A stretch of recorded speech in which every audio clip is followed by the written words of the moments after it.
ಮುಖ್ಯಮಂತ್ರಿಗಳು ರೈತರ ಮೇಲೆ ಕೇಸನ್ನ ದಾಖಲು ಮಾಡಿ ಅವ್ರನ್ನ ಬೆದರಿಸಿ ಹೆದರಿಸಿ ರೈತರನ್ನ ಬೀದಿಗೆ ತಂದು ಜಮೀನನ್ನ ಕಸ್ಕೊಳ್ಬಹುದು ಅನ್ನುವ ಭ್ರಮೆನಲ್ಲಿ ಅವರೇನಾರು ಇದ್ರೆ ಆ ಭ್ರಮೆಯಿಂದ ಹೊರಗೆ ಬರಬೇಕು ಅಂತೇಳಿ ತಮ್ಮ ಮುಖೇನ ನಾನು ಆಗ್ರಹಪಡಿಸ್ತಾ ಇದ್ದೇನೆ. ಒಬ್ಬ ರಾಜ್ಯದ ಮುಖ್ಯಮಂತ್ರಿಗಳಾಗಿ ರೈತರ ಸಂಕಷ್ಟಕ್ಕೆ ಸ್ಪಂದನೆ ಮಾಡಬೇಕಾಗಿರ್ತಕ್ಕಂಥ ಕರ್ತವ್ಯ ಅವ್ರ ಮೇಲಿದೆ. ಈ ರೀತಿ ದಬ್ಬಾಳಿಕೆ ಮಾಡೋದಕ್ಕಲ್ಲ ನೀವು ರಾಜ್ಯದ ಮುಖ್ಯಮಂತ್ರಿಗಳಾಗಿರುವಂತದ್ದು. ಹಾಗಾಗಿ ಈಗಲೂ ಕೂಡ ಕಾಲ ಮಿಂಚಿಲ್ಲ, ಜನ ಬೀದಿಗಿಳಿದಾಗಿದೆ. ಇವತ್ತು ಬಿಡದಿ ವಿಚಾರದಲ್ಲಿ ಟೌನ್ಶಿಪ್ ಬಗ್ಗೆ ತಲೆ ಕೆಡಿಸ್ಕೊಳ್ದೇನೆ ಉತ್ತರ ಕರ್ನಾಟಕದ ಅಭಿವೃದ್ಧಿ ಬಗ್ಗೆ ತಲೆ ಕೆಡಿಸ್ಕೊಳ್ಳಿ. ಇಲ್ಲಿ ಬಂದು ಫೋಟೋ ಹೊಡೆಸ್ಕೊಂಡು ಲಿಂಗು ಕೈಯಲ್ಲಿ ಹಿಡ್ಕೊಂಡು ಶಿವಪೂಜೆ ಮಾಡಿ ಇವೆಲ್ಲ ಕಪಟ ನಾಟಕವನ್ನ ಬದಿಗಿಟ್ಟು ಕಲ್ಯಾಣ ಕರ್ನಾಟಕ ಆಗಲಿ ಕಿತ್ತೂರು ಕರ್ನಾಟಕದ ಬಗ್ಗೆ ತಲೆ ಕೆಡಿಸ್ಕೊಳ್ಳಿ, ರೈತರ ಬಗ್ಗೆ ತಲೆ ಕೆಡಿಸ್ಕೊಳ್ಳಿ.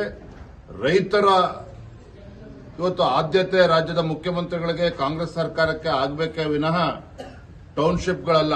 ಟೌನ್ಶಿಪ್ ಅಗತ್ಯತೆ ಇದೆಯಾ? ಖಂಡಿತ ಅಗತ್ಯತೆ ಇದೆ.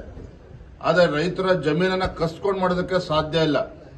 ನಿಜವಾಗ್ಲೂ ಕೂಡ ನೀವು ಅಭಿವೃದ್ಧಿಯ ಬಗ್ಗೆ ಕಾಳಜಿನೇ ಆಗಿದ್ರೆ ಬೆಂಗಳೂರು ಅಭಿವೃದ್ಧಿ ಆದರೆ ಇಡೀ ರಾಜ್ಯದ ಅಭಿವೃದ್ಧಿಯನ್ನ ಭ್ರಮೆನಲ್ಲಿ ಇವತ್ತು ಕಾಂಗ್ರೆಸ್ ಸರ್ಕಾರ ಏನಿದೆ ಅದರಿಂದ ಹೊರಗೆ ಬಂದು ಉತ್ತರ ಕರ್ನಾಟಕದಲ್ಲಿ ಯಾವ ರೀತಿ ಅಭಿವೃದ್ಧಿ ಪಡಿಸಬೇಕು ಅದ್ರ ಕಡೆ ಗಮನ ಹರಿಸಲಿ.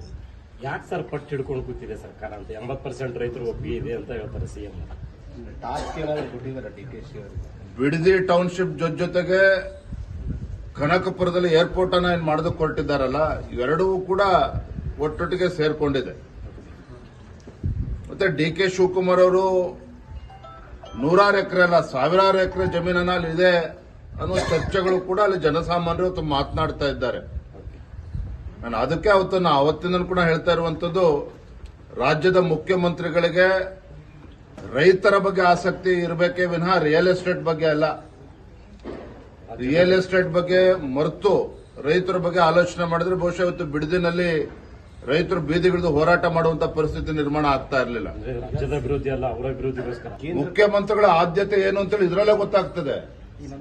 ಮುಖ್ಯಮಂತ್ರಿಯಾಗಿ ಅಧಿಕಾರ ಸ್ವೀಕಾರ ಮಾಡ್ಕೊಳ್ತಿದ್ದಾಗನೆ ಬಿಡದಿ ಟೌನ್ಶಿಪ್ ನೆನಪಾಗ್ತದೆ. ಮುಖ್ಯಮಂತ್ರಿಗಳಾಗಿ ಅಧಿಕಾರ ಸ್ವೀಕಾರ ಮಾಡ್ಕೊಳ್ತಿದ್ದಂಗೆ ಕನಕಪುರದಲ್ಲಿ ಏರ್ಪೋರ್ಟ್ ಬಗ್ಗೆ ತಲೆ ಕೆಡಿಸಿಕೊಂಡಿದ್ದಾರೆ. ನಾನು ಇದ್ರ ಬಗ್ಗೆ ಮುಖ್ಯಮಂತ್ರಿಗಳ ಪತ್ರವನ್ನು ಕೂಡ ಬರೆಯಲಿದ್ದೇನೆ. ಇವತ್ತು ನಿಜವಾಗ್ಲೂ ಕೂಡ ಏರ್ಪೋರ್ಟ್ ಆಗಬೇಕಾದ್ರೆ ಬೆಂಗಳೂರು ಮತ್ತು ತುಮಕೂರು ಆಜುಬಾಜಿನಲ್ಲಿ ಆಗಬೇಕಾಗ್ತದೆ. ಉತ್ತರ ಕರ್ನಾಟಕಕ್ಕೂ ಕೂಡ ಇದರಿಂದ ಲಾಭ ಆಗ್ತದೆ. ಸೊ ಏರ್ಪೋರ್ಟ್ ಅಲ್ಲಿ ಶಿಫ್ಟ್ ಆದ್ರೆ ಆಟೋಮೆಟಿಕ್ ಆಗಿ ಬಿಡದಿ ಬಗ್ಗೆನೂ ಕೂಡ ಆಸಕ್ತಿ ಕಡಿಮೆ ಆಗ್ತದೆ ಮುಖ್ಯಮಂತ್ರಿಗಳಿಗೆ. ಪತ್ರ ಕೂಡ ಬರೆದಿದ್ರು ಡಿ.ಕೆ. ಶಿವಕುಮಾರ್ ಅವರು ಮಧ್ಯಸ್ಥಿಕೆ ವಹಿಸಿ ಅಂತ. ಸೊ ತಾವೇನಾದ್ರೂ ಕೇಂದ್ರ ನಾಯಕರಿಗೆ ಯಾವ್ದ್ರ ಬಗ್ಗೆ ಮಧ್ಯಸ್ಥಿಕೆ ವಹಿಸಿ? ಬಿಡದಿ ವಿಷಯದಲ್ಲಿ ಮುಖ್ಯಮಂತ್ರಿಗಳು ಮೊದಲು ಅವರ ಆದ್ಯತೆಯನ್ನ ಸ್ಪಷ್ಟಪಡಿಸಬೇಕು. ಅವರ ಆದ್ಯತೆ ರಿಯಲ್ ಎಸ್ಟೇಟ್ ರೈತರು ಅನ್ನೋದ್ರ ಬಗ್ಗೆ